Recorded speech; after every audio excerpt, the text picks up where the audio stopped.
Hello, everybody! Welcome to another episode of 10 Forward Weekly. My name is Mike Fadum. I'm also known as Ambassador Kael. I am your community manager, your senior community manager. And I have an awesome panel of guests joining me today. Ladies and gentlemen, please welcome from Star Trek Online, senior content designer Ryan Levitt, senior environment artist Nick DeGood, and art director Thomas Maroney, and welcome from the fabulous and amazing Wolf 359 project. Andy, Mike realized he should have asked how to pronounce his last name before he introduced him. Professional. Hi, Andy. Hello there. How you doing? Andy, I don't know your last name. Would you tell me? Yeah, could you tell us how to pronounce that? I have a lot of fun just seeing what people come up with generally. I go with Palastides, but it's kind of open ended. It's whatever works for you. All right, good. Okay, so Smith then. No, I'm kidding. All right, so we are here to celebrate the launch of Star Trek Online Both Worlds, which congratulations to all three of you today on the fantastic launch. Everyone seems super, super happy with the game. And one of the things that we put in major focus with this update was the Battle of Wolf 359.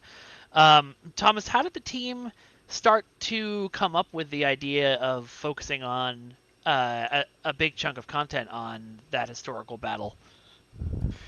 Yeah, so it's interesting because the impetus actually began with something that we haven't announced and can't talk about yet.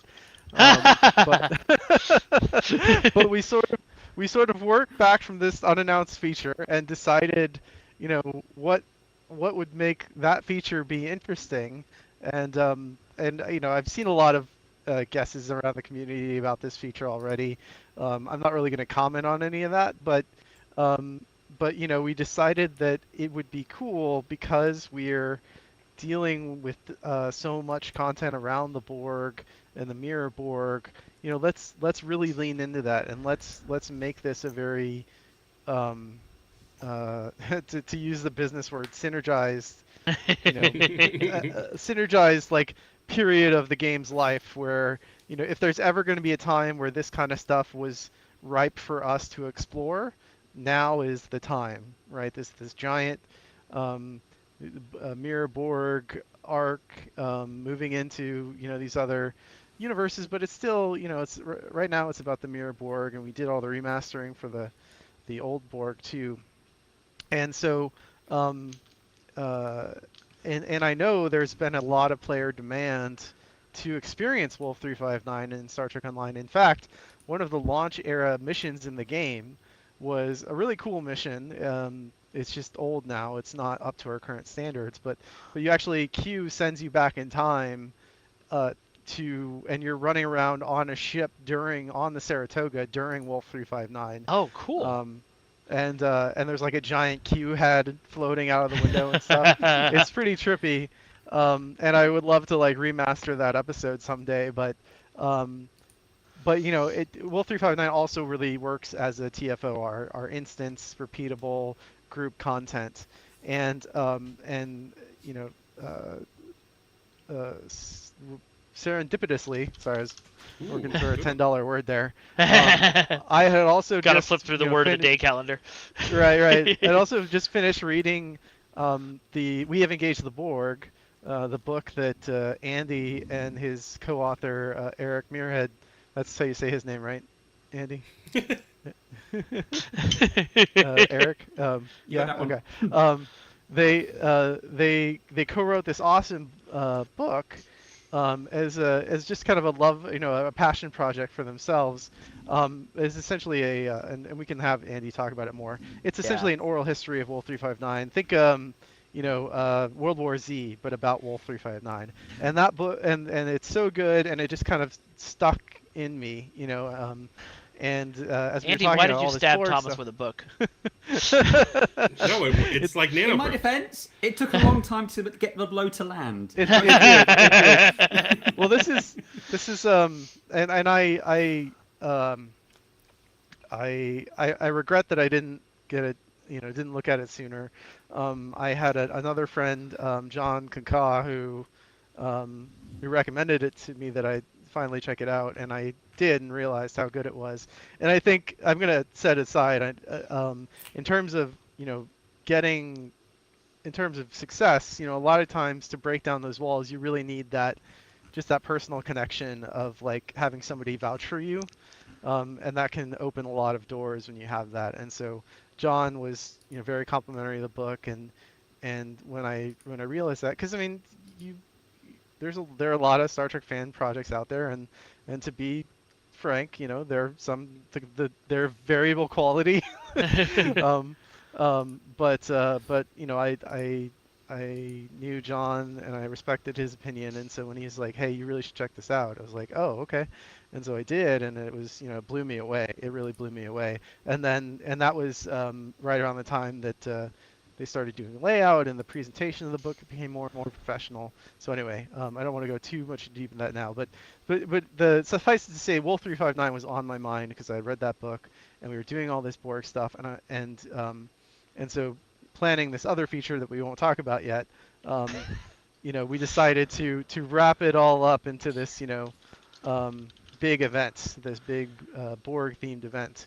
Um, uh, and Al was the one who decided to like really dive into that and make uh, do this Wolf 359 thing, um, uh, and make it a TFO and everything.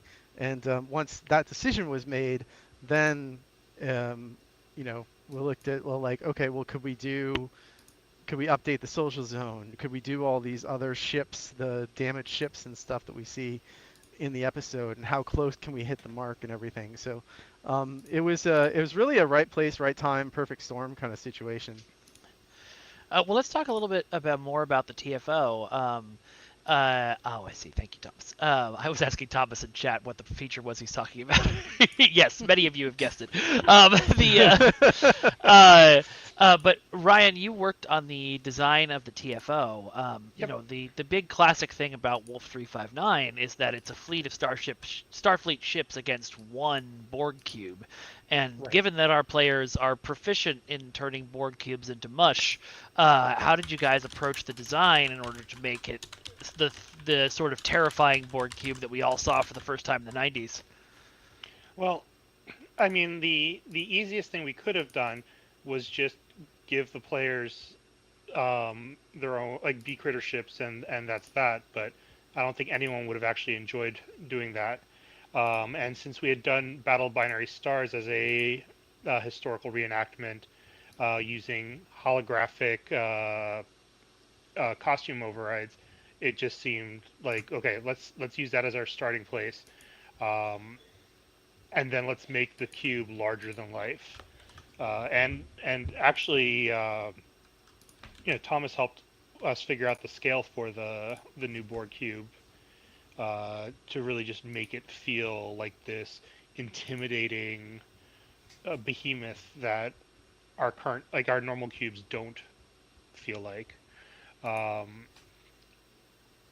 But yeah, I mean, it's a TFO, so there has to be lots of things to do. So we ended up putting like extra weapons on the sides of the ship to target. We added some some extra like smaller ships that we don't really see on screen, but then again, we don't really see much of the battle on screen anyway. So Yeah. we had room to just play around with it, take a little Nice. liberty. Stu1701 wants to know when we're adding the Elite version. I just want to say, I think I accidentally played the Elite version the other day.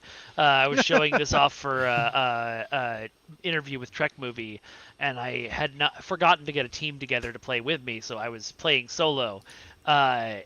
We should just release a solo version of that TFO for people to test their metal on. It was pretty hard. I bet. I mean, So the Federation did lose. yeah, pretty hard. But yeah, So there is an Elite version coming after the event is over. oh yeah, of course, nice. Andy, I want to talk a little bit about the Wolf 359 project, and we have engaged the Borg specifically. Oh, and you've got a copy. Ooh. Digital. It's on a It's pad. a as it's meant to digital be, copy. Appropriate. Yeah, yeah. What was the original genesis of the idea of doing this? Well, actually, let's start with the beginning. What is We Have Engaged the Borg, for people who don't know?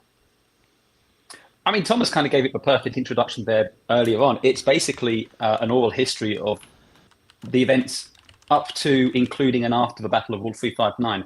If you've ever read World War Z, and I mean the book, not the film, they're very different things. But if you've read the book World War What Z, film? There was no film. exactly. I mean, my pitch to Eric when I first spoke to him about it was I literally said World War Z, but with the Borg, and instantly he got it, and we kind of dived into that. I mean, I'm of an age, but when I grew up, Star Trek in the UK we only had like 4 channels, so it was on BBC I Two at remember 6 that. o'clock once a week, and I mean we had like a 6-month gap between the end of Best of Both Worlds Part 1 and Best of Both Worlds Part 2. No internet, no Star Trek magazines. It was school holidays, so I've got no friends to speak about. So I'm left with Mr. Wolf 5, and then 6 months of what's going to happen, and then it comes back for Part 2. We see the remains of the fleet there. And then we lost Star Trek off of BBC. It went to Sky, Oh, no! satellite TV over here. Really? So Oh, it really was like, okay, that's a little traumatizing. So that just kind of was stuck in my head from like about the age of 10. That's And amazing. we were ever getting glimpses of Wolf 359. We see it a little bit in Emissary. It's referenced in the Drumhead. People will, the Borg just held this special place, but we never saw anything about Wolf 359. So it always was like, I wonder what happened there. How do you go from losing 40 starships in Wolf 359 is like a huge blow to the Federation? I mean, when you get to the Dominion War, they're throwing fleets of hundreds of ships at the Dominion. They got like the 9th Fleet, the 2nd Fleet, the 3rd Fleet, and it's just like, that's just Tuesday for you. So I was interested into what happened between the two. What changed there? So we had that fun period a couple of years ago where everyone was kind of stuck at home with nothing to do. Yeah. Big toilet paper shortage. I don't know if you remember that. And during that time, as was tradition, we always say, well, I'm going to use this time productively. I'm going to do something. I'm going to write a book. And I kept saying, I'm going to start a book. I'm going to start a book. And I didn't. We got to the end of that and we went back to work and I said, now I'm going to start my book. So I reached out That's to the way Eric. to do it. That's the way to do it. So I reached out to Eric and some other friends and colleagues, and I said, I want to finally do this. So we made a start. One of the reasons why the book is kind of made up of a load of interviews of people talking about their experiences, I didn't feel like I could write an actual novel, like a proper book, but I felt confident I could write a lot of small little interviews, sort of thing, like just like first-person discussions. Yeah, that seems and turns out reasonable. I could do that. And so that was it. Once we started, though, it really became, we treated the Star Trek world as if it was real. So where you have moments where things are contradicted in canon, where you have things where later on Voyager comes along and every other episode they're dropping references to Wolf 359, we couldn't ignore them. We had to find ways to explain them. And that is one of kind my of led to us most favorite things in fandom is trying Yeah. to take little things that were written by a million different writers and trying to make them all make sense together. It's a huge amount of squaring of circles, and there's, I will say this: the book is largely consistent with Alpha canon. Anything you see on screen is referenced, stays the same in our book. Beta canon, where that really contradicts each other, we kind of picked and chose what we wanted to include and what we didn't want to include. But it's still pretty consistent. I think it holds up really well, and I'm quite proud that we have references to every, and I do mean every, Star Trek in there. Star Trek, Next Generation, Deep Space Nine, Voyager, Prodigy, Lower Decks, Discovery, even the JJ That's films. awesome. We have references in the book to all of them. And I hope Thomas will agree with me, but none of it feels forced. None of it feels like we're just dropping in an Easter egg and say, here's a surprise caveat to, this person. It feels organic and it feels like it makes sense. So that's the nutshell version of it. Actually, I'm just sounds going to a interrupt lot you really like- quick a lot to like ours. respond to something super fast. At least one person in each chat has let us know about the bug with the 2399 phaser pistol. Thank you all for letting us know. Enjoy the sneak preview that you all got because of that bug. We know about it and we're fixing it. What? No, no it'll one be- ever made that weapon. We don't know where it came Yeah. from. It just appeared. It just appeared Nowhere. magically. Yeah, Technical anomaly. Yes, The- exactly. What were you the- going to say, the Thomas? bug will be the pistol will be changing to what it should be. So hang on to those weapons. They will be turning into the proper 2399 Geo probably Thursday. That is my So, guess. well, I just wanted to sing Andy and Eric's praise, and also you had a, what Eric's wife? What's her name? So, I mean, the entire team, it's myself and Eric are kind of the co-authors. His wife, Annie Muirhead, was our proofreader, and trust me, that was a big job because I write in British English and have an aversion to the Oxford comma. And so there was a lot of translating How it dare into you? whatever you speak over there. We had to do a lot of that. We also had Isn't the contributions. comma British? Yes, but I don't like it. We also had Claude Berube, who was the director of the U.S. Naval Academy Museum. He wrote a chapter in the book. Oh wow. We had Hai Mardikian, who writes the Oniaka Free Project, contributed all of the Hugh stuff, and also did all of the L cars in the book. If you look at the book, it feels like it has like kind of Star Trek pad things. All the page design was, all of this stuff was Hai's work, kind of bringing that to life. It's really slick presentation. Yeah. It really looks incredible. It's really fun to read. I'm sure Thomas was a huge help because many times I went to him and I said, would this ship be doing this at this time? And, we would come back and forth and, I was like, okay, yeah, that makes sense. And there you go. Yeah. And I'm sure some of those brilliant layout decisions inspired a certain other project that we probably won't talk about right now that Thomas is pouring all of his free time into. Right. So what I'm curious about, Andy, in doing an oral history and doing a bunch of different interviews, you have to do a lot of different character voices, and you have to jump between them a ton during the course of the book. How did you approach making sure you got the voices right of the characters that we know and love, while also developing new voices for the characters that we're meeting for the first time in the book? I mean, that is largely just down to a lot of immersing yourself in the world and watching a lot of episodes of Star Trek. But I am very proud that we managed to capture the character voices really well. I mean, in the first chapter, we have interviews with Guinan talking about her experiences with the Borg from being an Elorian. And then we have Data. And, Data has a very particular cadence in the way he speaks, and we managed to able to capture that. The Worf stuff was a lot of fun to write because if you watch Best of Both Worlds, especially part 2, when they go on the Borg cube to capture Locutus, if you watch that episode, they beam on there, they run up to Locutus, and they have this really awkward little truffle shuffle, and then Data phases him, and then they beam away. And we've had Worf describing this as this grand martial epic where he's looking into the eyes of Picard to see his soul and see if he can be saved, and just a lot of exaggeration there. So it was it was putting yourself into their mindsets and just imagining if you were having that conversation with a person, would it sound authentic? And then having a lot of people read it and say, does this sound like the person would speak? I mean, another one we were quite proud of was Jake Sisko, because we have interviews with Jake Sisko about his experiences on the Saratoga there.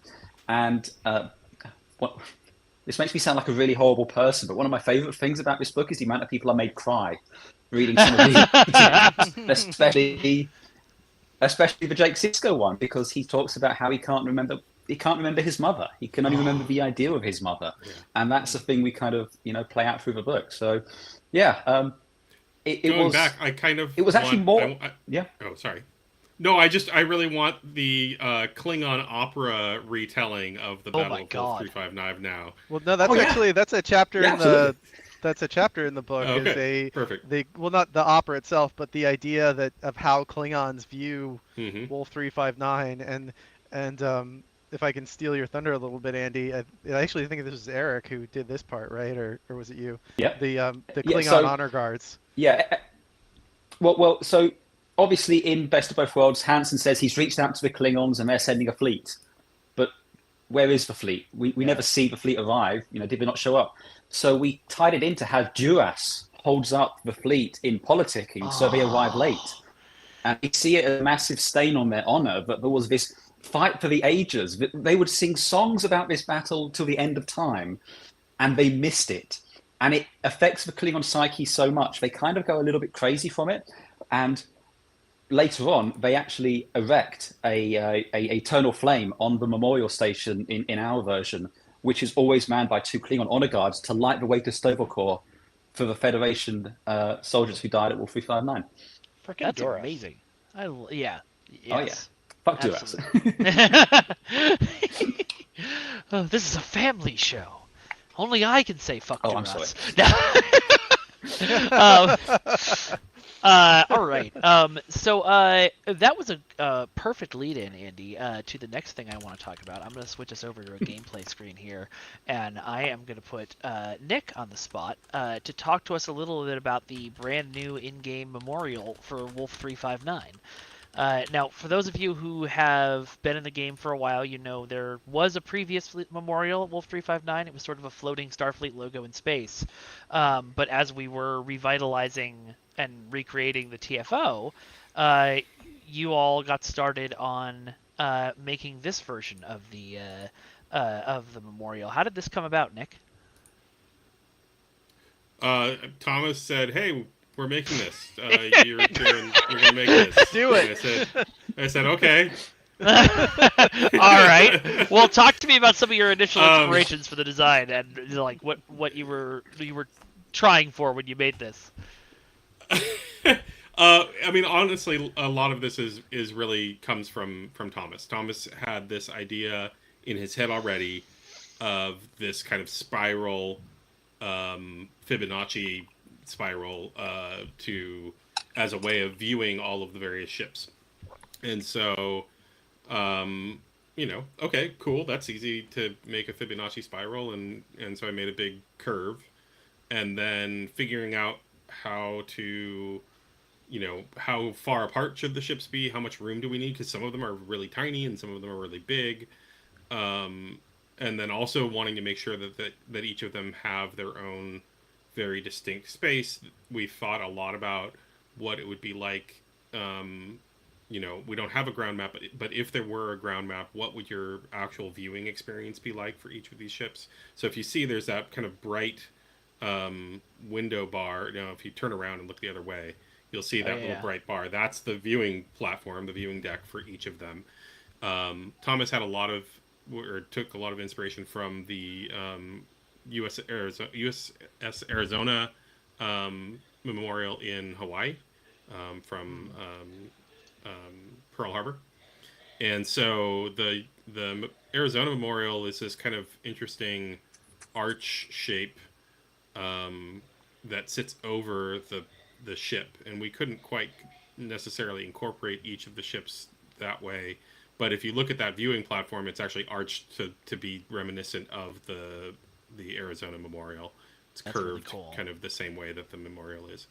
And so each of them got their space. We talked about, ways to make them feel like they were being held or being, I mean, we didn't want to show tractor beams, but we wanted to make sure that it looked like there was something that was kind of, at least metaphorically, holding these ships in place. And so I don't know how exactly we ended up with the kind of pitched, angled supports or whatever. It really gives. But the we impression did, you were and then going we were looking at a lot of suspension bridges for inspiration too, which is where the whole kind of what do I say, like the sweep of suspension cables on the backside come from, and also kind of where the shape comes from. It's vaguely reminiscent of the Delta if you look at it straight on from the ship, but it's not an obvious, very strict Delta, and that's actually taken also largely from a suspension bridge in China that's kind of that shape as well. Very cool. So it's kind of, we took inspiration kind of from all over the place, and we're just kind of cramming it together. I added when we just had the outer kind of V shape pointing outward, it felt a little bit too empty or something, and so I wanted to add an interior spar at each one. And then that turned into, we can make it kind of a docking area. So you could there's actually a little docking door on the ends of each one of those. Yeah. So you can pull your ship up to any one of those to dock and, be there. And so potentially 30 something ships could be docked here at the station and be showing things. And there's also little shuttle bays on each one of those. So if we had had a little bit more time to do it, would have been cool to have some kind of shuttles zipping around from one to the next or something. Yeah. Lots of So, tour bus groups coming through. I just want to quickly before we Yeah, Thomas, continue please talking about stop me great from stuff. rambling. Somebody, this is kind of in poor taste to show up to this memorial in a Borg juggernaut. I'm just gonna say. All right, sorry, you were saying, Thomas. Well, no, just to just sort of piggyback on what Nick was talking about. Like, I mean, it's a challenging thing because in the real world, these war memorials are usually done with a contest where you have like dozens or hundreds of architects and sculpturists, like Yeah. sculptors submit designs, and then there's a whole selection committee and process and everything. And it was like, all right, Nick, you got 2 weeks. Yeah. Yeah, it was pretty quick. And I knew I wanted to do the Golden Spiral because I like the idea of the Borg are obsessed with perfection, and I've also heard of when service people in military service, when they die, there's talk of like giving your life is the perfect sacrifice, right? No greater love hath a man than this, than he laid down his life for his brother, or however it goes. As if you don't have it memorized. So so I wanted to like bring those two ideas together of a perfect sacrifice and the Borg, search for perfection, and I thought the Fibonacci spiral was kind of a cool way to do that.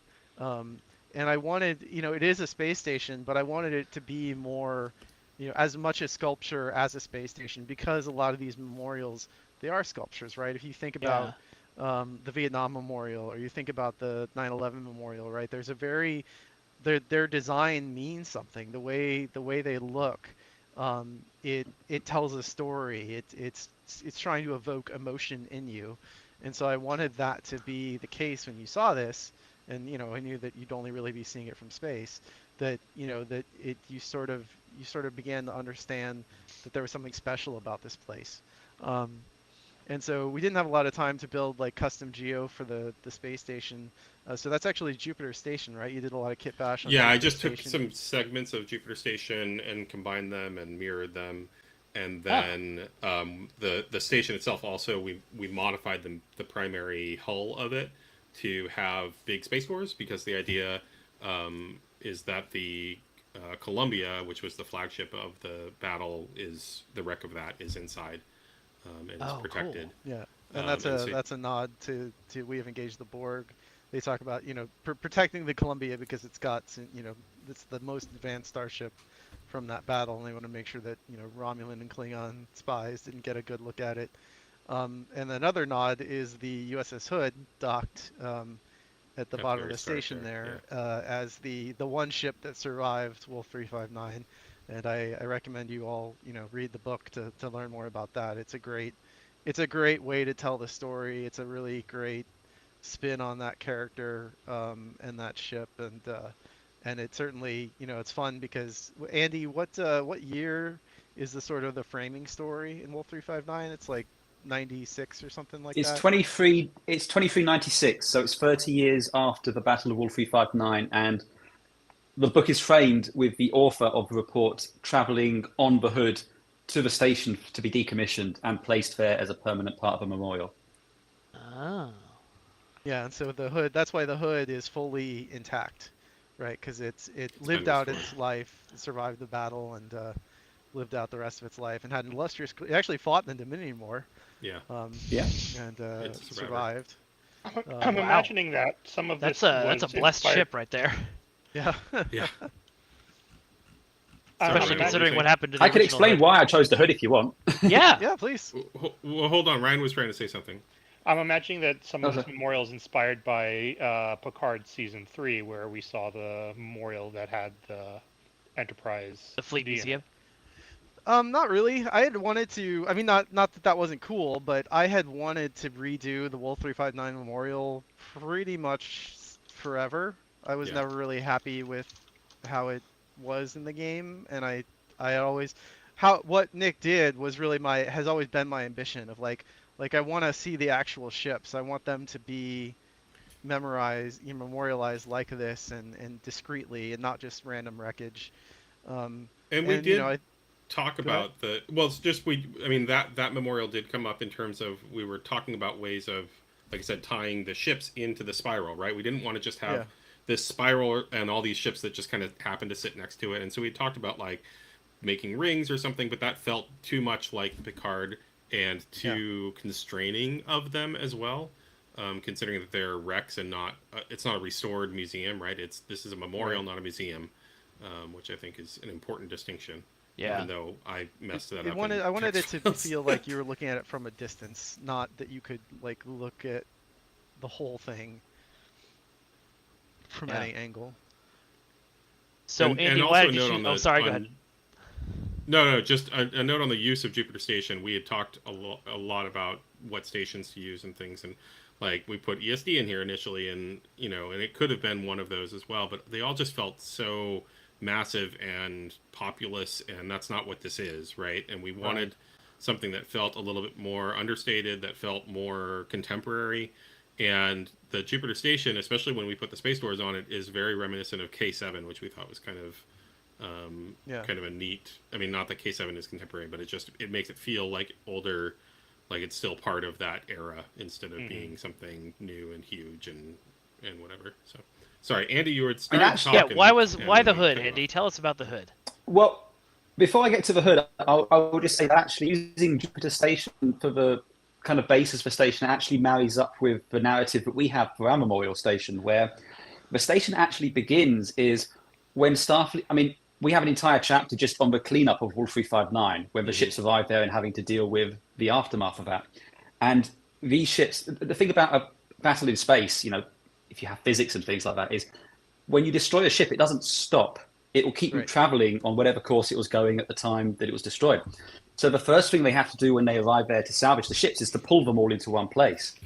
Then it's a very challenging, to go onto those ships to look for bodies and what have you. So they bring a space station there so that they could bring the ships into the station to make that a bit easier and a bit safer for them. So using a Jupiter Station type station is kind of exactly what we originally envisioned when we kind of came up with the memorial station. But to why we chose the hood, we're not the first people to suggest the hood was at Wolf 359. That's been mentioned in many books in the past. I think the first time I encountered it was in the official Star Trek Voyager comic book from back in the 90s. Where, as always, there's a temporal dispersion and Voyager gets involved because Voyager always does. But in Trek canon, I think there are largely three candidates for the ships which survive Wolf 359. There's the Enterprise, if you assume the Enterprise is one of the ships that engaged the Borg at Wolf 359. There's the Anhawahi, because that shows up on a LCARS screen in the episode Redemption. Anhawahi, sorry, part 2. And then there's the Endeavour, because it's mentioned in the Star Trek Encyclopedia, and once again, Star Trek Voyager quotes Captain Amazov's log as he has opinions on the Borg and considers them evil. And we decided to go with the hood because the hood is the very first ship you see in Star Trek: The Next Generation, other than the Enterprise. It's there in Encounter at Farpoint. It shows up quite regularly throughout the series. Riker and Geordi both served on that ship.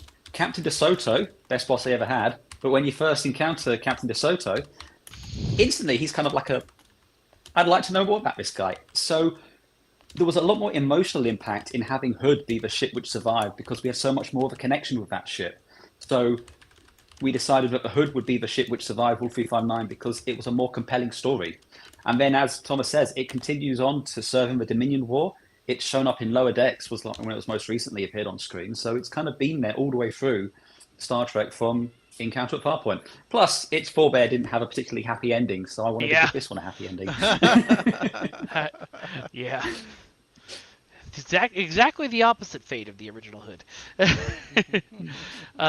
Cool. All right. Well, the next thing I want to talk about is something that took a lot of time and effort, and I think we need to go into it, which is none of these ships are pristine. They're all in the condition they were in after the battle, which meant making damaged versions of each of these ships. Nick, I know that was your kind of responsibility. What was the process like to create these damaged versions of the Wolf 359? He did it all in like a day. Oh God, absolutely not. The process was Thomas and Scott, my lead Scott, who is between Thomas and I, org chart wise, sat me down and said, "Hey, we need to talk. We need you to make as many broken ships as we can in a very relatively short amount of time." And I want to say, just as a preface to that, that up until this point in Star Trek Online's history, for the past 14 years, when somebody came to us and said we need to make a broken ship, that was potentially weeks of work for a single ship, because we would have to manually carve out sections of that ship. We'd have to come up with whatever was inside. We'd have to UV it. We'd have to create textures. We'd have to create various extra models. And we did not have time to do that for these ships. And so really the task wasn't just to make a bunch of damaged ships. The task was come up with a process that we can use repeatedly to create damaged ships in a relatively shorter amount of time. A very short amount of time by the time, Well, by the end of it, it worked out a lot better than I was expecting. I mean, honestly, like we thought when we started that, and we had, I don't know what we had, 6 weeks or more. 6 weeks, yeah. Which is, you say a relatively short amount. It is, but it isn't. That's actually a tremendous amount of time for one task. It is a tremendous amount of time for one task, but when you divide that by 36 ships, that's a lot. You needed that entire tremendous amount of time. I mean, when I was like pitching the TFO, I was under the impression I'd maybe get 5 damaged ships and that's it. Right. That's what we were expecting at the start, was that, okay, we'll be lucky if we get 5 ships out of that time. And the process that I came up with, and actually if you want to switch to my share let's do I it. can kind of go through some of that. Absolutely. There you go. You're up. Oh God, what an ugly ship. Okay.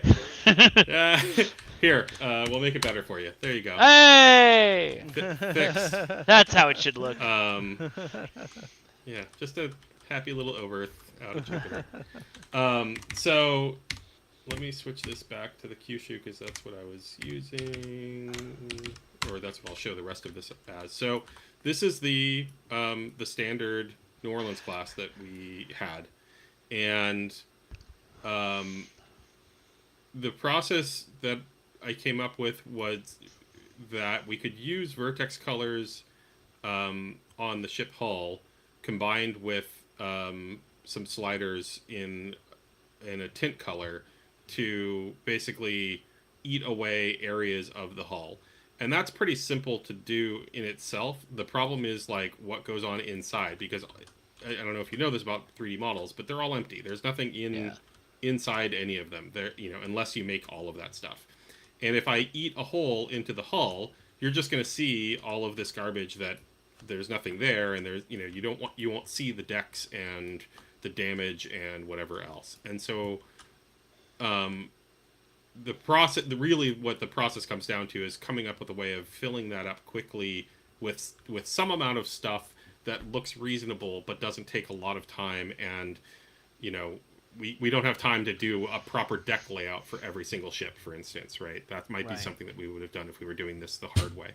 And so if I convert this to the screwed up Kyushu, what you can see is a bunch of stuff in there, right? And it's not exactly a deck layout, but what we've done is is basically take the existing model and shrink it in by various steps, and then apply a separate material to those inner steps that do the same kind of eating away. And that way, when we paint on the surface, we're also painting all of those inner layers, and then when we mess with the sliders, we can eat the whole thing up. So if I switch over to this is that costume. And so this is our standard costume editor that I think Thomas has shown a bunch of times. And each of these is a separate part. So we've got, saucer is one piece, and the hull is another piece, and the stanchions are another piece, and the nacelle. And all of these have tint colors to them, which are usually what you use to do your customization to make them whatever pretty colors you want. But the fourth tint color doesn't get used all that often, and so we stole that from its intended use for this specific material type, so that we can instead use these color, basically each channel of this color as a different slider that can be used to apply damage at various rates. Whoa. And what that means is that with all of this set to black, it basically looks like the original ship, but then each channel controls a different thing. And so the green channel adds like blast marks and surface damage, makes it more burnt looking, and then the red channel actually eats holes into the hull. And all of this is based on vertex colors on the model, which I'll show in a minute. And so those things combined mean that we can create very quickly from one set of models. We can create a bunch of variations of them. And so if you notice that list of ships that I sent out, there's a lot of the same classes over and over again. There's several ambassadors and there's a couple of Excelsiors. And so I don't have to make, two conversions on 5 different Excelsiors. I can do the conversion process for one Excelsior and then make variants of them that have different damage levels pretty quickly. And so if we crank all this up, he's a witch. Then the blue channel is like how fresh it is and how glowy the edges are. Which is still burning. We'll start in one area, and there's a little kind of scrolling texture on it to make it look like that's amazing. It's burning up. How long did it take you to come up with this process? Well, coming up with the original basics of it was fairly quick. Coming up with how to do the interior bits took longer. Hold on, I've got some screenshots from early on. It was something. I mean, we had our early conversations about it, and when you start out on a task like this, it's really important to make sure everybody's expectations are aligned, because I think Nick was worried that the expectation I had was very much like handcrafted, like manually cut out all this stuff, and I was like, no man, if you look at what those wrecks were on the show, they're pretty simple. Like it's they took a blowtorch to the models, but it's not like they got in close and you saw a lot of like curved rebar and stuff. Like I was pretty confident we could do something like this with materials and this shaders. Was the first test that I really did, which is just basically a shader to apply to the Odyssey. And Chad is this freaking what I'm out talking because he about, killed an Odyssey. where there's nothing inside, right? But at least this was a proof of concept of how the material could work, where we could have the vertex colors not just eat away at eat holes into the geometry, but also apply damage around the edges of those holes or in other places. And so you could see, I mean, it's not perfect because we're using the height map from the actual model here, so we're getting some kind of weird stuff going on here. But as we develop that further, cool. I could get into like adding the burning ember bits and making a different height map that kind of gets more of the deck plating rather than the specific shapes of the areas that they're in. The Kyushu was I think the first model that I converted. And so this, I think, still doesn't have anything inside of it, but you can see, pretty quickly how this is going. So this is September. This first screenshot is September 11th, and then we're already here by September 14th, and then, I think I'm already adding layers and stuff inside here by the 18th. So that was pretty quick. I mean, within a week, we're looking at basically how the process will work. We have to apply it to a bunch of stuff, but we've got the basics of how that's going to function. Yeah, it ends up being 1 or 2 days a ship, right? By the end. Something like that, because I think, overall, if it's 6 weeks divided by 36 ships, that's, And to be clear, you still have to, even though this is a much quicker process than physically modeling each ship to be damaged, you still have to apply it individually to each ship costume. I'm asking this because a bunch of people in chat are like, well, can we have this as a vanity shield for our ships? Absolutely not. You can't. This is not for we would players. have to make one me. for every one of our 600 ships in the game. Well, no, it's not even that. It's that you, the, all of the windows and decals are Yeah. baked into these damage models so that the damage applies across the windows and decals in a way that looks correct, which means that Oops. like any ship that uses this damage, and also the material, right? It has to be this material. So Yeah. you would not get to choose your material. You wouldn't get to choose your windows or escape pods. It would all be baked in. This is the original. This is the original models for the Kyushu, or for the New Orleans, I should say. And you can see that like the saucer is not just like the whole saucer. It's actually the hull underneath, and then there's a separate model that is the windows and the escape pods, and then there's a separate model that is the decals, and all of this is so that you, the player, can customize things, and they have to be separate models and set up that way for this. But in order to speed up the process, for me, I'm actually combining all of those things into a single object, and that means that there's no customization that can be done to these, and they have to be set up in a pretty different way. And because before players say, "Oh, well, we'll sacrifice all that customization if we can have this cool battle Right. damage," that doesn't work that way. Unfortunately, your ships have Right. the customization built in. We can't just give you a Right. version that doesn't have it and has a baked-in saucer. Right. Exactly.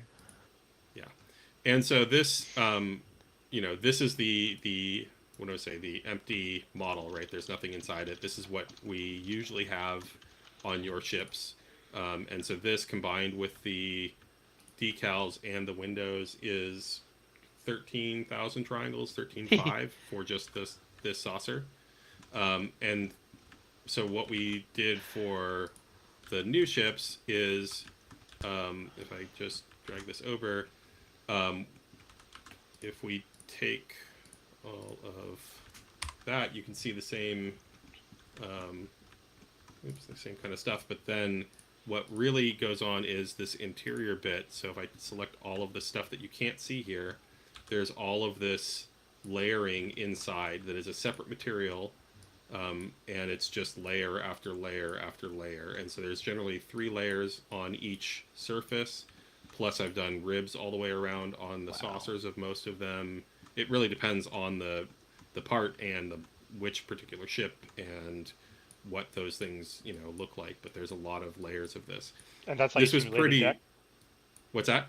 That's This how is you what simulate a simulates deck? all of the decks inside, Yeah. the complication of That's what's really cool. inside And all again, of it. you made all of these for each individual ship you were battle damaging, yeah? I did. I have to do That this is for really every cool. single, at least every single class, not every single ship. Right. And that took a lot of time. That's what took. This is really what takes Yep. a couple days each, and then we have to do the whole setup in the character Yeah, I creator ended as up well, doing or a few of character these model. too, and that was the time sink. Really, was just modeling the interior like that. And Honestly, also, like, sorry, go ahead. go ahead, Ryan. I was just say the fact that you guys were able to get every single ship done It's crazy. is amazing. It's great, and they look great. Yeah.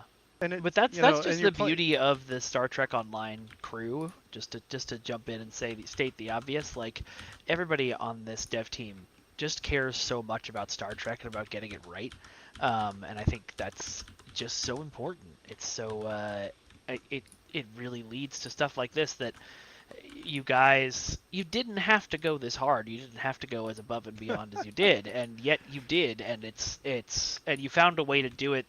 Which this is the most important part, I think. You found a way to do it that doesn't murder all of your time and spirit and stuff. So I just think that's amazing. Yeah, I think it's interesting because it's when I finally got to play the finished TFO with all the audio and everything, I was really impressed by how much the damage ships added to the experience. Because when a ship is destroyed, Ryan set it up so that the hulks, the wrecks that Nick made, swap out. Like you have the original ship, and then that goes away when it's destroyed, and it's replaced with this costume of the damage version. And so as the battle goes on, you start to see the area around the Borg cube fill up with these dead corpses of starships. Yeah. And it's really affecting, and it really it contributes to the emotion of the TFO in a way that even I didn't really expect. I just wanted it because it's what we saw on the show. But but then when I'm playing it and I'm starting to see all these dead ships and I'm flying through them and avoiding them and I'm hearing, the Roosevelt is down and Yeah. everything, and it's all coming together, and it's like, wow, this is actually really like scary and emotional. Yeah. And I had a couple it people all say they worked teared together. up while playing it today. Yeah, for a TFO, that's incredible. Like, Yeah. And I we love couldn't- that we couldn't were ask for able to anything also more. get the effects and the Weston time to make the animations of them not just being dead in space, but being dead and listing sideways and losing their lights and like all of Yeah. that. Yeah. And we had to for the memorial, we actually had to save off the costumes again. So there's a whole separate set of costumes that are identical to what you're seeing here, except that they have the glowies turned off because we couldn't do that via an effects, but we had an effects that turns off all of the lights, and keeps them upright so that we could do. So like we have this whole kind of separate extra data set that is just for the memorial that does many of the same things, but not exactly the same things as Yeah. the TFO because they have to be different from each other. And That's- unlike Andy's real physics, our ships do stop when they get blown up. You have to rescue people though, so I understand that. Yeah. I'm gonna just quickly. I want to show off the TFO so Ryan can talk a little bit about his hard work, but Please do. I also want to show off and talk a little bit about Andy. You sent us in some images of what your version of the Wolf 359 Memorial Station looks like, which I'm going to put up here over my face. Can you tell us a little bit about the design process for this station? I mean, yeah, it goes all the way back to pretty much Las Vegas, where I was at STRV with Thomas, and we were just talking about what would the station look like, and this was very early days, and I mentioned I wanted it to be a station that was brought in, and then drawing off of that idea with the Arizona Memorial with the connecting bridge, and we did speak about the spiral, but the way I envisioned the memorial was it was added after the work of recovering the ships was done, and afterwards they built a viewing platform, but they didn't want to touch the ships after they basically cleaned out the bodies. So the ships were basically left in such a way that you could see them, you could view them, but they weren't touched from them. So I commissioned I commissioned Jamie from Scorpion Designs to just do some renders for us, and they came up with these kind of visions of what we thought the station would look like, which is much smaller in scale, primarily because we don't have people flying around it in our one. If you used our version of the station as something you visit in, it's not going to be particularly engaging as a place to go and visit in a starship. So we have it set up so that the hood is on one side of the station, so you can't see you can't see the wrecks if you're visiting the hood, because that's something they do in Pearl Harbor. If you visit the Missouri, you can't see the Arizona when you're on the deck or attending any ceremony sort of thing. There's a respectful keeping that separation there from one from the other. The other thing we have in ours is you see there's a big nebula kind of present in the system, and small spoiler for what happens in our books, but there may have been a small attempt to set off a supernova to destroy the Borg, and it failed. But one of the things it did do was kind of eject a load of gas into the system, and so there's a nebula now. It's more of a gas cloud, but now present in the system, and that's just kind of there, which kind of illuminates the ship in the background, which was just a touch we had in there. In our version as well, I don't even. No? Well, I just want to say that we do have a nod to that in the TFO. There's a line there where we have Hansen say the trap failed, and that's there's no setup for that in the TFO. But if you go read We Have Engaged the Borg, you can learn more about what that trap was supposed to be. Yeah. Yeah, I saw that, So and that's go very read cool, We Have and I Engaged the appreciate Borg that. is the Yeah. all right. I can't see if you've got it there. I was going to say the only other thing I was going to mention is you mentioned Columbia is inside the ossuary or the memorial station, and I think I said over to you there. We've got an image there as well of Columbia as it appears inside the station. It was the last ship that was brought in to be. It was the last ship that was brought in to be cleaned out, recovered, and then afterwards they just left it there in the station. And so people who go along to the memorial station would be able to walk right up next to a Galaxy class starship and get closer to it than you probably could do any other way. Let me pull that up. Really And if I haven't sent it to you, it's in the book. So. No, you have sent That's it why to I me. also just want to echo off of what you were talking about in terms of your version not touching the ships, not or leaving them kind of where they were recovered. We moved the ships, and there was talk too about like should they be listing or not, and like it felt more it felt disrespectful. I personally thought it would be kind of disrespectful to have like moved these ships and then left them or moved them into a specific position, right, and then left them. And so for us, I really was kind of insistent that we write the ships at least for their arrangements If you're going around to move the them, station. yeah. If you're Yeah. going to move them around, it felt more respectful to keep them upright or to put them Yeah. back. And some degree. to me, it was sort of the reason I decided to have them all docked essentially at the memorial was just that because in space, they're everything is moving so fast and far, they'd be moving further apart essentially. Um, I felt like it would be really hard for Starfleet to like I think it would actually be I'm sure there would have been lots of conversations, should we do this, should we do Mm-hmm. that, and then different interests. Some people would want to keep it like try to find an idealized version of where they were all destroyed and leave them there. And I just feel like, well, it's such a complicated math problem, Yeah. like of keeping them in the same spot in space, relative to the star or relative to the station or whatever, that like it felt like to me that they would probably just like, well, if they're going to be memorialized, like let's just have them dock at the station because everything else is just would require like networks of tractor beams and weird places and stuff. So Yeah. that's just sort of the direction we decided to go. But Yeah, but it's What kind I'm of the hearing is whole me and Thomas going to write a follow-up book just about the memorial. yeah, there you go. yeah, It's absolutely. kind of the whole Titanic debate, isn't it? Like, do you Uh-huh. leave it there Mhm. as the grave, or do you move it so people can study the history? So I'm glad we've got both examples. Yeah, absolutely. Somebody in YouTube chat, Thomas, was asking me about the presence of the Akira and the Parliament in the museum/battle. Do you want to explain that for me? Yeah, well, I'm gonna let so the ship list we was another nod to Wolf 359. I thought it'd be really cool. They had done a lot of Andy and Eric had done a lot of thought on what they thought would be there, and so we wanted to honor that. But I am of the opinion that most of the ships that you see in First Contact are not new, or at least not as new as people think they are. I think that this is my own personal headcanon, and since I'm the art director for Star Trek Online, um, Your I headcanon make is our that call. headcanon. Listen. There are there's so few moments in life where you just get to make arbitrary decisions because you want to, and so I'm embracing one of those moments to enforce my will upon the people who play Star Trek Online, and no apologies.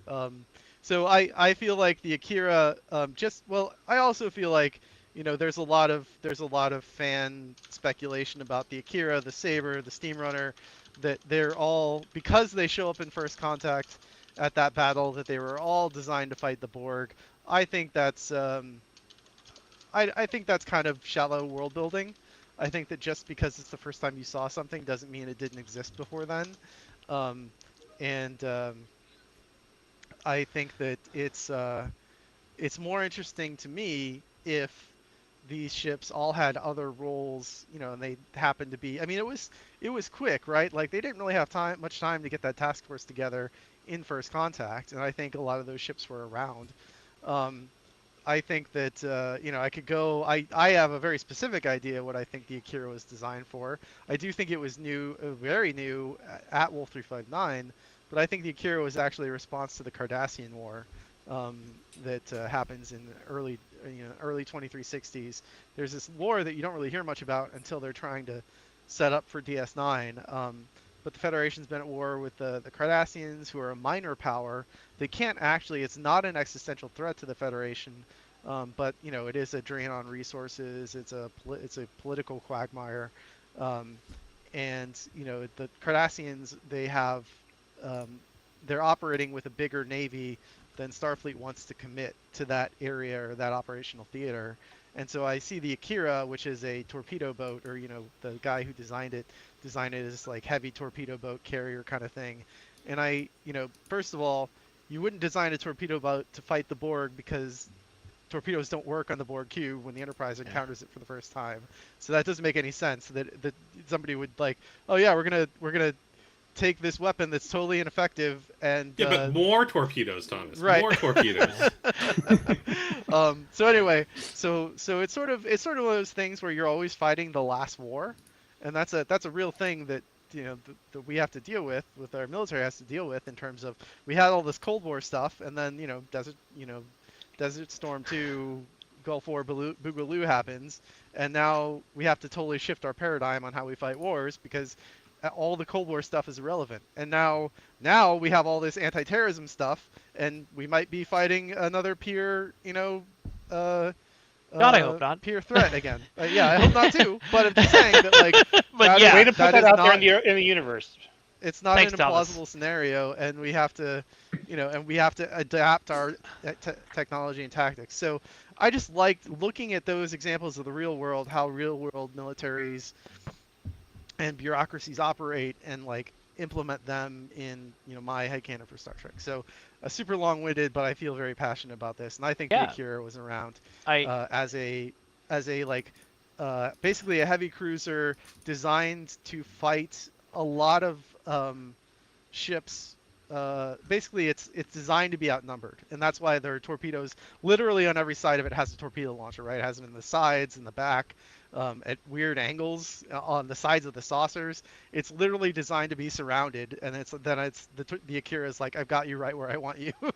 and Well, also, if you read the book and look at the ship that's at Wolf 359, it's called the USS Canada, and it has an NX registry. It's a prototype. And our headcanon was they developed these ships for the Cardassian War, but then the Cardassian War started to peter out, and also Starfleet took a look at those and go, we're getting very close to warships, and we're not particularly comfortable with that, so we're actually going to shelve this entire project. So they built two, and they just sat on them for a few years, and then after Wolf 359, they're like, we've got these designs here. They were quite good at Wolf 359. Let's start producing them again. And that actually mirrors stuff that we see in actual, military history in the past, where you have a ship or an aircraft or a tank that, it might have been developed, then they stopped doing it for whatever reason, and they said, actually, we need this now, and they start developing it. If you look at that technical manual, it took them 20 years to develop the Galaxy-class starship. And, for all the goodwill in the world, they're not churning out half a dozen new starship designs in the 5 years between Wolf 359 and First Contact. So some of them had to be in development. There's a they outright say, there's a history of repurposing, right? The Defiant was developed for the Borg, right, and then got repurposed. That was its first dedicated warship. Was the Defiant. So if that's the first dedicated warship, and then all these other ones came along, it kind of sullies the Defiant a little bit. Yeah, and the Parliament class was. Too. It just looks like it belongs there. Not to interrupt this wonderful headcanon thing, and as I said, this is why I love working with all of you people, because you spend your spare time going, but what if the Akira was there? What's the entire design backstory of the Akira class? How many people will it annoy? I do want to show off this TFO and give Ryan a chance to talk about it. So let's jump into that. I gotta hide Nick's stuff first. So we are gonna jump in here and hide my shame. You can learn more about Thomas's process at memorythomas.com. We should have that. All right. I'm working on it.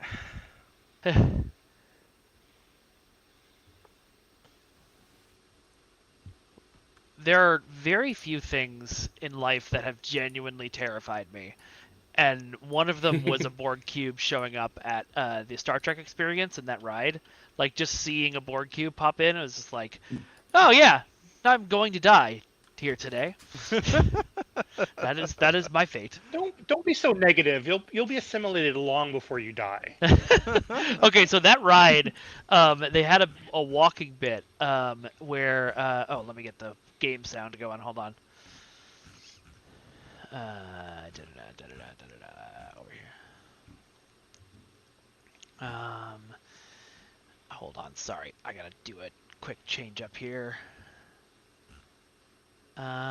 Crap. Okay, I'm gonna turn on desktop audio and hope you guys don't hear everybody twice. Fortunately, The Borg cube is powerful. We've received reports that the Borg try to capture fortunately, the ships actor who and played their Adam crews. Hansen passed away. They a call while this back, so I need process to assimilation. but I think he did a We pretty must good be job. prepared Yeah, to defend I against agree. it. Should any Starfleet this will But not be yeah, no, easy. we We've never scoured faced an enemy like Best the of Both Borg. Worlds 1 and 2 and The line Emissary is drawn for here. like good lines that should exist in this TFO. I love that we have these You and beautiful lines Paul, directly. right? You will disarm your weapons and escort Sector Paul, are we 001. right on that? If you attempt to intervene, we will destroy you. Task Group Alpha, engage the Borg. Groups Sounds Beta like and there's an Gamma, echo. hold for now. Yeah. Okay. All right. I'm sorry, guys. We're not gonna be able to hear game sound for this without hearing an echo, but that's okay because you're getting designer commentary. So one thing that was, should I wait? Go ahead. Okay. So one thing that was really like challenging for Paul and I was we have 35 ships plus the players, and we want them all technically to be able to give status reports. And I mean, it's hard enough when there's only like one or two ships to make sure that like they aren't conflicting with what they're saying, like they aren't overlapping with each other. Let alone 35 of them.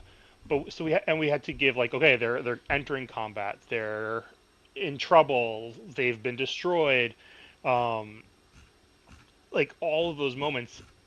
And we were able to actually come up with like 35 ships worth of different dialogue and set it up so that because it's checking when something was an event happened, like only like only recent ones, it actually is possible for the VO to play in different orders, and you get a little bit of a different hectic experience every time. Oh, cool. It's a bit more emergent than we usually do. Yeah, like maybe one time the righteous won't actually say anything because it just it had actually been destroyed during someone else's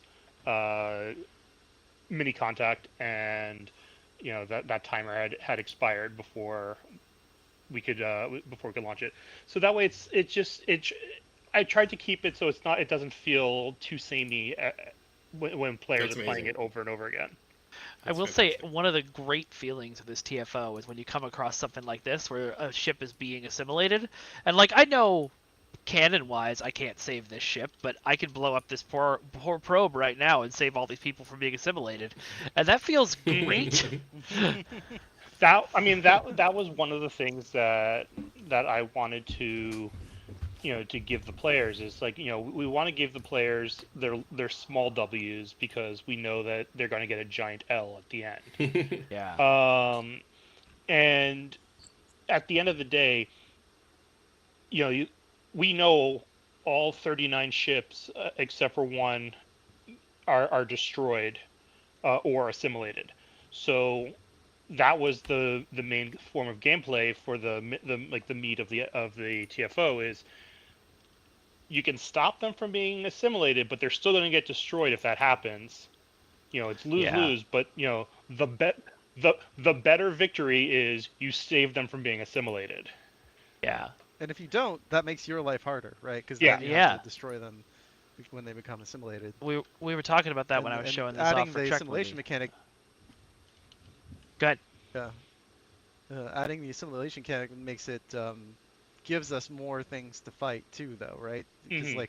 it's like, well, how do you get 30 ships against one cube? And so we kind of we played with it a little bit, and we have the probes and the spheres and stuff, which I think is an acceptable concession to the medium. But I also really like the kind of the failure and dread you feel if somebody does get assimilated. And I just love how you set up the Rex. This really was a collaboration Mhm. to get all that to work, but it really pays off. Like as you're flying around and you see, as it goes on, more and more of uh, these damaged hulks, like Yeah. of and you can just it just gets thick with them, and it's just it's so cool. I mean, it's such a weird concept to be designing fantasy fulfillment of losing. Yeah, Yeah. Yeah. it's pretty Well, crazy, and I would. it's funny how much we want to experience that because it's part of the Star Trek story that we love. Hmm. Whoa, too fast. I was watching streams earlier, and somebody who was playing the TFO for the first time was like, "Oh my god, this makes me so happy. I love this so much." And I'm like, But the you're absolute dying. decimation of the fleet and thousands of people dying Yeah. makes you happy. I love it. It's great. Yeah. Yeah. No. We were and talking when I did the technically, interview. all of the Okay, so we've now proved that the delay only occurs when we're playing the game and talking at the same time. Got it. That will hopefully help me track down what causes this. Interesting. What were you saying, Ryan? So I was saying that technically all the spheres and all of the frigates or probes, sorry, all the probes and spheres come from inside the cube. So it is still you're fighting one cube's worth of Borg. Right. Right. Yeah, that's neat. So it is not a complete apocrypha. And there interesting... are some other. I'll just go ahead. There are some other. Well, I just wanted to call out. There are some other little moments that we pulled in from as an homage to We Have Engaged the Borg. I think one point we talk about the Hood taking on the Roosevelt's Borg, we have it's really fun having read the book and then hearing all these ships called out and the Ibn Sina and all this stuff. Like it's like, oh, it's cool having it visualized in a way that is interactable and multimedia and everything. It brings it to life. I'm just seeing right now on the screen the mini contract about how the Constance only had 10 survivors on the escape pod, which obviously is a reference to Shaw and his story in Picard. Yeah.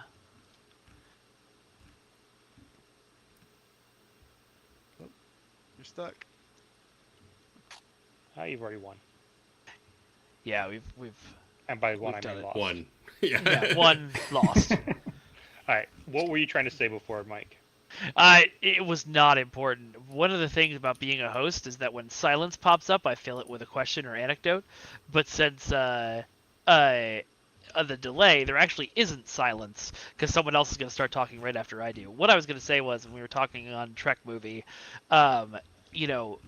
it was surprised me at first because it was one of my first times playing the TFO, and it surprised Anthony over at Trek Movie that we were just immediately executing ships that had gotten assimilated, and we had to both remember that this was before they knew how to fix that problem. Right. This is where they learned how to fix that problem. Yeah, this is before you could de-assimilate a Borg. Yeah. Yeah, and I want to talk to you about that closing cutscene done by Weston. It was really important to me that we package this a little bit differently because it is different. It is such a special, iconic moment for people who grew up watching Star Trek: The Next Generation. I wanted to make sure that that the promise of doing a Wolf 359 TFO, that we delivered on that and that we hit those emotional beats. And so having the ships fly up at the beginning, the dread of that, like in Emissary, and then the wrap up cutscene is, if you go and you compare that to the shot from Best of Both Worlds Part 2 where the Enterprise comes in the Wolf 359 system, I had Weston actually match the position and angle of the ships in the debris field. And then it's actually like we actually painted the ships with the same damage layout and everything. So like if you compare those two shots, they're like not quite identical, but pretty close. It's like the idea was Rogue One, right? Like you were you just played Rogue One, and then Best of Both Worlds Parts 2 kicks in, and so they really wanted there to be a very strong continuity between the end of that TFO and the beginning of Best of Both Worlds Part 2. And the other thing I wanted to mention is obviously at the end of the TFO, Ezri comes on and she says how you did, and it was a simulation. But it was we had some back and forth in the early planning about that, and like, do we start off with it being a simulation? Like, do you know that it's a simulation?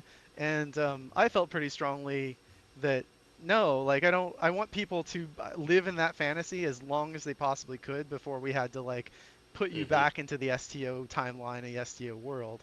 And so I thought about like the times that Star Trek has done this, one of the most iconic is the Wrath of Khan, right? The beginning of Wrath of Khan Right. and the Kobayashi Maru, you don't know it's a test. You don't know that it's Yeah. not real. And you see Spock die. and you're like, whoa, they killed him at the beginning of the movie. And then, of course, Kirk comes in with the godlike reveal and everything, and the movie They'd starts. never kill off Spock.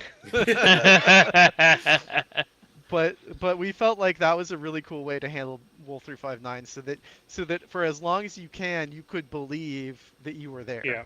Right. And I'm really pleased with how that turned out. But I also want to say I love that we were able to incorporate Ezri into the TFO as well as your officer or whatever that is. Well, she's a Borg. She's the Borg expert, so Right. So it makes yeah. sense. Yeah, and She's that's a just nod running to the thing. our the novels, right? The pocketbook Star Trek series and novels. Destiny. Yeah, the Yeah. Destiny series. Yeah. She's a captain of the Aventine and has done a lot with the Borg, and so this seemed like a great way to incorporate her. There's I do want to a little bit of trivia. We were going to actually have her in the Emmett Till, but there was some questions because that documentary wasn't necessarily, it was licensed, but Paramount didn't like create it. So there was sort of questions on who actually owns the Emmett Till, the USS Emmett Till as a ship, and so Paramount said that we couldn't really use it, and so we kept her on the Aventine. But there's an early version of the previous mission where we were going to give Harry Kim the Aventine, and then in this mission we were going to have a joke about, Ezri saying to Harry, like, I hope you're taking good care of her, or something like that, right? That didn't work out, but Harry got the Dinaway is a really cool ship, so he's doing fine. But like, Yeah. it would have been a cool way to connect those two characters and sort of have our cake and eat it too. Of like, yeah, Ezri did spend time as a captain of the Aventine, but also she got the Emmett Till from What You Leave Behind, the documentary. But Yeah. again, we couldn't really make it work. But it's Yeah. just a fun bit of One trivia. other just little thing about the TFO, which probably is a little controversial, is that the briefing timer ends and you still can't move, and a lot of that was purely because I wanted to try and capture that moment from Emissary, in DS9, where you see exactly what are the first ships to encounter the Borg and what happened to them. So if you could actually outrun them and get there first, it's like, well, now we're taking you out of the immersion of Oh, what we know yeah. about the fight. So it's like, so I like that. I made a judgment call of like, just they have to, like, the players just have to wait until a mini contact happens that gives the other ships time to be the first ones out of out the gates. And I'm hoping it's not too frustrating that like you can't move right away, but I think it plays into the immersion of the moment. It's been a great